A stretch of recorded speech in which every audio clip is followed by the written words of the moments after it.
Handa ng ayusin at palakasin ng bagong pamunuan ng PDP Laban sa lalawigan ng Bulacan ang partido nito mula sa Provincial Council at mga membership ng lokal na pamahalaan sa nasabing lalawigan. Ito ay makarang hirangin ng bagong chairman ng PDP Laban Bulacan Chapter na si Malolos Mayor Christian Natividad. Noong nakaraang Biyernes ay binuksan ang kauna-unahang provincial headquarters ng PDP Laban sa Pilipinas na matatagpuan sa bayan ng San Rafael, Bulacan, na siyang inaasahang magiging modelo ng iba pang PDP Laban sa ibang probinsya. Ang pangunahing programang inata sa atin ng partido sa nasyonal ay una, isaayos muna po yung Provincial Council, mag-iayos yung membership nito sa mga lokal na pamahalaan, at ganun din po ay yung pagkakaroon natin ng pagsiset up ng provincial headquarters dito sa Bulacan na magsisilbing modelo para sa iba't ibang mga probinsya sa Republika ng Pilipinas.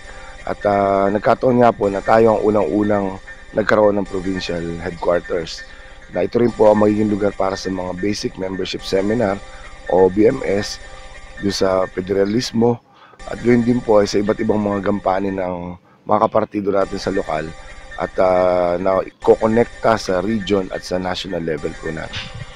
Kalinsabay ng pagbubukas ng naturang headquarters ang pagkilala bilang bagong Provincial PDP Laban Chairman si Malolos Mayor Christian Natividad na pinangunahan ni Senator Coco Pimentel, kasabay ng panunumpa ng ilang opisyal ng iba't ibang bayan sa lalawigan bilang PDP Laban member, kasama din ang iba pang mga barangay captain sa lalawigan.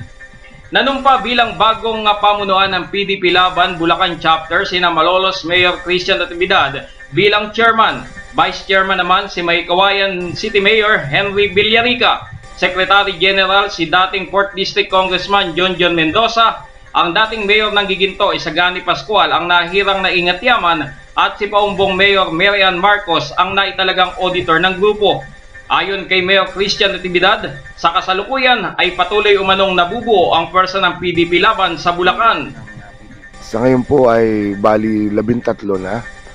3 city at bali all in all 13 yun, and then may 2 ring congressman na kasama dito, ang San Jose del Monte City at Maykawayan City kasama rin po.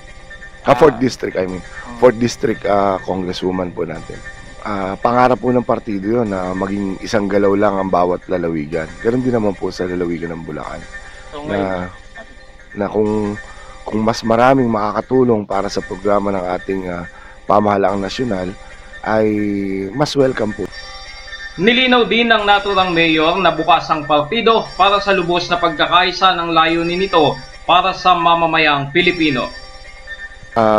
Sa ating mga kapwa ho nanunungkulan sa lalawigan ng Bulacan, ang PDP Laban po ay narito bilang kasama nyo, kaibigan nyo po. At anytime po na meron kaming sa abot na aming makakaya na makatulong sa iba't ibang suliranin at mga pangarapin po natin dito sa lalawigan, maaari po nating gamitin ang ating partido para po magkaroon ng kaampatang solusyon sa anumang problema o maaaring pagbibigay ng ganansya para sa ikatutulong ng bawat barangay po natin. Ganon din po naman sa mga lokal na pamahalaan. Sa kasalukuyan ay bukas ang partido ng PDP Laban sa pagkakaisa sa magagandang layunin ng bawat Pilipino, partikular na sa mga Bulakenyo. Mula dito sa lalawigan ng Bulacan, Chopel Santos nag-uulat.